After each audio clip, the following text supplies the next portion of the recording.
Bonjour à tous. Je dois répondre à cette question. Comment faire pour avouer et abandonner un péché caché?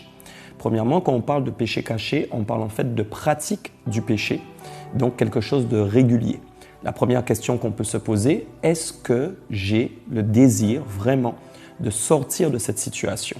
On parle donc d'une question d'affection, ce que nous aimons et ce que nous n'aimons pas. Bien souvent, nous avons des faux désirs ou alors nous n'avons pas vraiment le désir de sortir de cette situation parce que nous affectionnons spécialement la chose que nous faisons. Même si nous savons qu'elle est mal, mais l'amour que nous portons vers cette chose nous pousse à le refaire régulièrement. C'est pourquoi la Bible nous dit dans Romains 8 au verset 6, « L'affection de la chair, c'est la mort, tandis que l'affection de l'esprit, c'est la vie et la paix. » Et vous pouvez vous rendre compte que chaque fois que vous péchez, ce sont les ténèbres qui vous entourent et bien souvent, vous n'êtes pas bien. Deuxième question que l'on peut se poser, est-ce que vous avez réellement conscience des dégâts que le péché peut causer dans votre vie? La Bible nous dit notamment dans 1 Jean au chapitre 3, le verset 9, que quiconque est né de Dieu ne pratique pas le péché. Il y a donc un problème au niveau de la naissance quand nous pratiquons le péché et on peut ainsi parler de malformation, c'est-à-dire un bébé qui naît avec une malformation. Vous savez que tout enfant qui naît avec une malformation ne peut pas fonctionner comme un autre enfant. S'il lui manque un pied, une main ou si sa jambe ne fonctionne pas normalement, il ne pourra pas atteindre les objectifs que tous les enfants atteignent au même âge. Donc cela veut dire aussi que vous devez avoir conscience que le péché pratiqué régulièrement crée une malformation en vous qui vous empêche en fait d'atteindre des choses que Dieu veut vous donner. Ce n'est pas que Dieu ne vous aime pas ou ne peut pas vous les offrir, mais le péché crée une barrière, une forteresse entre nous et la présence de Dieu, nous rendons donc insensibles en fait à certaines choses que Dieu veut nous offrir.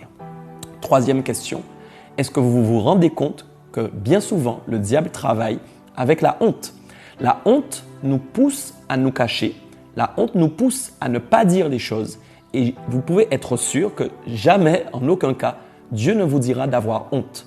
D'ailleurs, la Bible nous dit dans Hébreux chapitre 4 au verset 15, « Car nous n'avons pas un souverain sacrificateur, en parlant de Jésus, qui ne puisse compatir à nos faiblesses. Au contraire, il a été tenté comme nous en toutes choses, sans commettre le péché. Approchons-nous donc avec assurance du trône de la grâce, afin d'obtenir miséricorde et de trouver grâce pour être secourus dans nos besoins. » Au verset 16, il est dit que nous devons nous approcher avec une assurance, qui veut dire aussi en grec une conviction. C'est pourquoi, sachez une chose, la conviction en fait de ce que vous vivez, que le péché en fait est néfaste pour vous, va vous conduire forcément à la conviction de péché. Et la conviction de péché va vous amener vers la repentance.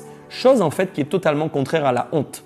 La honte, finalement, nous pousse à nous cacher et surtout elle nous pousse à ne pas dire. Elle est intimement liée à la crainte et au manque d'assurance. Et si on regarde bien de plus près, la Bible nous dit que sans l'assurance, on ne peut pas en fait nous approcher du trône de la grâce et on ne peut pas être secouru dans nos besoins. Ce qui veut dire que la honte empêche d'obtenir le secours que Christ veut nous offrir.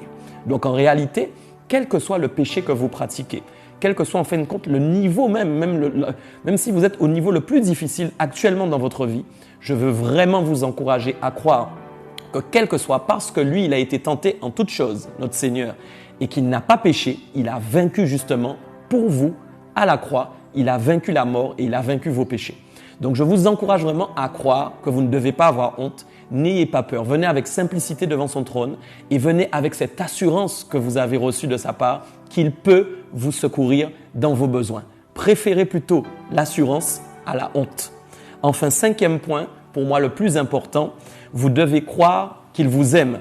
La Bible nous dit dans Éphésiens au chapitre 1, verset 5, « Nous ayant prédestinés dans son amour à être ses enfants d'adoption par Jésus-Christ, selon le bon plaisir de sa volonté. » Il vous a prédestiné, ce qui veut dire qu'il a préparé votre destination.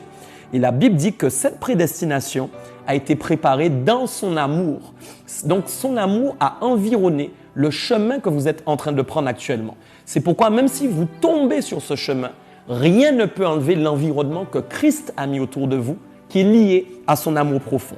En plus de surcroît, son amour est lié au fait qu'il vous a adopté par Jésus-Christ. Écoutez bien, selon le bon plaisir de sa volonté. Autrement dit, Dieu a pris plaisir par rapport à la volonté qu'il avait de vous adopter, c'est-à-dire que vous deveniez ses enfants et qu'il soit votre Père, de vous donner Jésus-Christ en tant que chemin de prédestination lié à son amour profond. Donc, il vous aime, quel que soit ce que vous avez fait. Même si vous avez déjà chuté 10 fois, 20 fois, je veux vraiment vous encourager à croire que rien ne peut vous séparer de l'amour de Christ et que ce chemin qu'il a préparé pour vous est valable encore pour vous aujourd'hui. Soyez vraiment encouragés. N'oubliez pas 4 choses. Ayez le désir de changer. Ayez totalement conscience de ce que le péché peut créer dans votre vie. N'ayez plus honte, mais approchez-vous avec assurance du trône de sa grâce. Et surtout, recevez son amour complet dans vos cœurs et vous allez vous relever. Vraiment, soyez encouragés. Je voudrais vous encourager si vous avez un péché comme Michael en a parlé, un péché récurrent, une habitude de péché et vous voulez que ça cesse. Aurélie, tu vas nous partager plusieurs conseils, mais je veux aussi vous encourager à méditer le livre de Romains.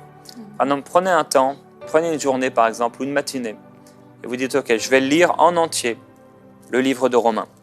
Et pendant que vous lisez le livre de Romains, en fait, vous pouvez prendre un papier à côté ou un iPad, peu importe, et vous notez comment je peux vaincre ce péché. Et cherchez dans le livre de Romains comment vous pouvez vaincre le péché. En fait, c'est comme une recette. Il y a quelque chose dans ce livre, le livre de Romains, l'épître aux Romains, qui va vous permettre de vaincre le péché. Parce que souvent, on ne réussit pas à s'en sortir parce que la parole n'habite pas dans notre cœur. Et au moment où le tentateur arrive, si Dieu, etc., et la tentation est plus forte que la révélation des Écritures dans notre cœur. Alors, trouvez ce temps, prenez ce temps, parce qu'en fait, vous l'avez, prenez ce temps dans la parole de Dieu et cherchez, le Saint-Esprit va vous parler, je crois. Le Saint-Esprit va vous révéler les Écritures et vous allez tomber sur un verset, 1, 2, 3 peut-être. Et ça va être une clé pour vous sortir de cette situation. Prenez le temps de méditer l'épître aux Romains. Prenez le temps d'écrire les versets qui vous parlent, les paroles que Dieu va vous donner à ce moment-là. Et je crois que vraiment, ça va créer un avant et un après.